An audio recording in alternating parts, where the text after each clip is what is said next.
Po, tashti kanjëherë duhet me pa konceptin çka quajmë tolerancë dhe çka dikush shkon tolerancë dhe a është tolerancë, a është bashkëjetesë që na e kemi, sepse shpesh e dëgjoj këtë term tolerancë, po na nuk kemi vetëm këtë tolerancë, na kemi bashkëtuar gjithmonë ndër breza e në mënyrë shumë të mirë, shumë të edukuar në aspektin të edukuar fetarisht dhe kemi pas një bashkëjetesë çëndosh. Gjatë që kohët e fundit, ta themi, nuk po m'pëlqen mënyra qysh po tentohet me na qitë si popull, si shoqëni, përmes ndoshta individëve të caktuar ose grupacioneve të orkestruar që kanë ardhur me qëllimin e tillë që Kosovës t'i japin një kohje tjetër dhe mos ta lënë Kosovën që ka qenë edhe shqiptarë që kanë qenë. Unë besoj shumë që në përgjithësi populli shqiptar janë ata që e po erujnë këtë vërtetë dhe këtë vlerë që na kemi pasur si shoqëni,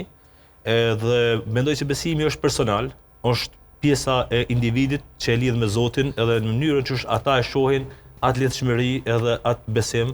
ndaj krijuesit, sepse përveç atyre që ndoshta nuk besojnë ose që janë ateist, secila fe e din që ekziston një Zot, është një krijues edhe është një besim përtej asaj që ata e shohin me sy dhe konsiderojnë këtë univers. Mënyra që ata e zgjedhin, pastaj është një çështje tjetër që është ndoshta edhe zgjedhje individuale, po ndoshta është edhe pjesë e sa kanë arrit besimet fetare me trasu ato se çka ata përfaqësojnë dhe pasqyrojnë.